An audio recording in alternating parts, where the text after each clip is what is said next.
Origan နဲ့ပတ်သက်လို့ဆိုတော့ဒီအလုံးပေါ့နော်ဒီအလုံးမှာဆိုရင်ဒါကျွန်တော်လည်းပြီးမှသိတာအဲ့လိုမျိုးစဉ်းစားကြည့် तू ကဒါအားလုံးလည်းသိမှာပါဒီကိုင်ဟာဘက်ကို तू ကပေးခဲ့တာလေကိုင်ဟာဘက်ကျွန်တော်မြားစိမ့်လေးထိုးထားတယ်ကိုင်ဟာဘက်ကအမျိုးလှုပ်ရင်းရှားရင်းနဲ့ तू ကအဲ့ဘက်ကိုမြားပြခဲ့တာပေါ့နော်ဒါလည်းရှင်ပြခဲ့တာကို Origan ကထိုးအဲ့ဘက်ကိုပဲထိုးခဲ့တယ်သူ့ရဲ့ညာချဲညာဘက်ကိုထိုးခဲ့တယ်ပေါ့နော်ဆိုတော့ဒါဆိုရင်ကျွန်တော်မှမြားပြထားတယ်အနီနဲ့အဝါလေးနဲ့ပေါ့အဲ့ကောင်ကဘယ်လိုလဲမသိကျွန်တော်မိုင်းလို့လားဘယ်လိုလားမသိထားတော့ဆိုတော့အဲ့ဘက်ကိုမပေးခဲ့ဘူး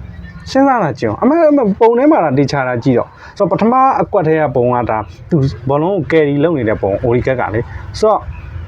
ဒုတိယအောက်ကွက်ကပုံမှာဆိုပေးကစားပဲရှိသေးရဆိုတော့အဲ့ရဲ့နေသားတစ်ခုမှရှင်းကြည့်လိုက်တကယ်မှဟိုမှာလုံးဝအရှင်းကြီးပဲဆိုတော့အဲ့ဒါကဘာလဲဆိုတော့အဲ့လိုမျိုးဗျ Origan ကသူ့စိတ်ထဲမှာ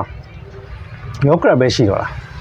အဲ့လိုမျိုးဆိုတော့သူနဲ့sorry ကိုင်ရဘက်ပဲရှိတော့လားဆိုတော့အဲ့လိုသူနဲ့လည်းအများအားသွဲကစားနေကြအရင်နေရလဲဆိုတော့သူ့စိတ်ထဲမှာအခုမှလည်းဝင်လာတဲ့ကစားရမနော်ကာလာရှီယာနေဆိုတော့ကိုင်ရဘက်ကိုတစ်ခုလုံးစေခြင်းနဲ့ဆန္ဒတွေလည်းရှိနေမှာပေါ့နော်အဲ့လိုမျိုးအနေထားမှာ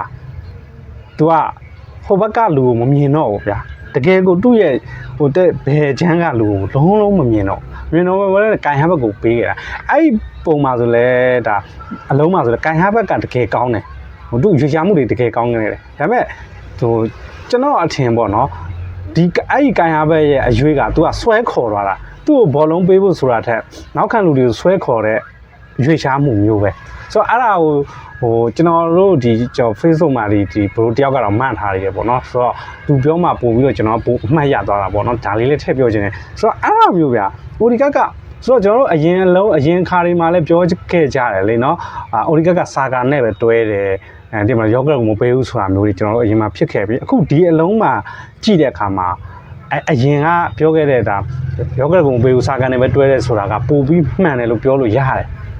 အဲ့လိုပေါ့နော်တက်တည်ယူလို့ရတယ်ပေါ့နော်လုံးဝကြီးမှန်တယ်လို့တော့ဆိုလို့ချင်တာမဟုတ်ဘူးဆိုတော့အဲ့လိုမျိုး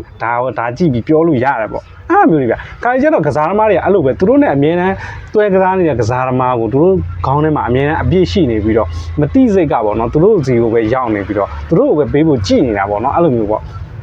အဲ့လိုမျိုးရှိပါတယ်ဒါပေမဲ့ဒီ professional တကယ်ဒီလိုမျိုးအဆင့်တန်းနေမှာကျတော့ဒါမျိုးကြီးလုပ်လို့မရဘူးဗျနော်ဟိုမျှကြည့်ပေါ့နော်အကောင်ဆုံးအနေထားကိုရွေးပြီးတော့ပေးဖို့လိုတယ်ဆိုတော့ Origan ကအဲ့ဟာတော့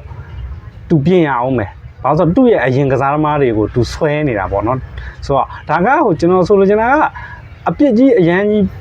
မြင်တာတော့လည်းမဟုတ်ဘူးဘာလို့လဲဆိုတော့ဟို